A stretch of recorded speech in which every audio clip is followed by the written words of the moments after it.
I was watching seahorses recently and I couldn't help but noticing how little they rush anything. They don't push through the water, they don't chase movement, they sort of just drift through it.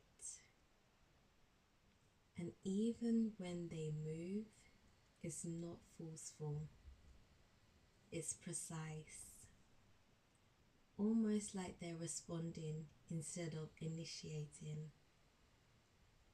which feels very cranial sacral. Because in Cranio, the most important shifts don't come from pushing, they come from following. Following through something subtle, something already happening, something that doesn't need to be made, just noticed. Seahorses don't seem to argue with the current, they cooperate with it. They anchor when they need to and release when it's time. There's no urgency in it, no overthinking either, which is probably helpful. And I think that's what makes their movement so efficient. Nothing extra, nothing forced, just enough.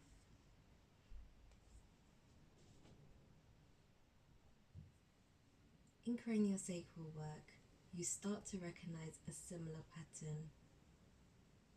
The body has its own rhythm, its own tide, and when you stop trying to override it, it starts to show you where it wants to go.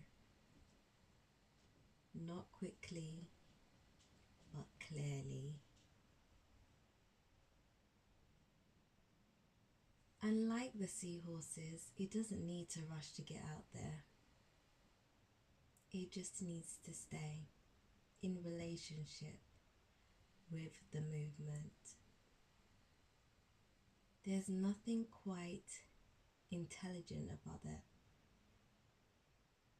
There's nothing quite intelligent about that. How much can shift when you stop trying to move things along and instead let them move through? Seahorses don't force direction, they adjust to it. And that small difference changes everything, because adjusting requires awareness but not control. It's a kind of participation without interference. And when you bring that into cranial sacral work, you realize you're not guiding the system, you're in conversation with it. A very quiet one where listening does most of the work, and the response isn't loud, but it's unmistakable. A softening, a shift, a kind of internal unwinding. That happens because nothing is being rushed.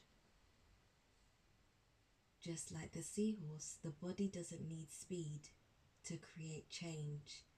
It needs the right pace. And maybe that's what feels so different about this work. It doesn't try to get somewhere faster. It just becomes more accurate over time. And when you stay with it long enough, you start to realize there was never really anything to force in the first place. Turns out you don't have to swim harder, to move more, when you already know how to drift.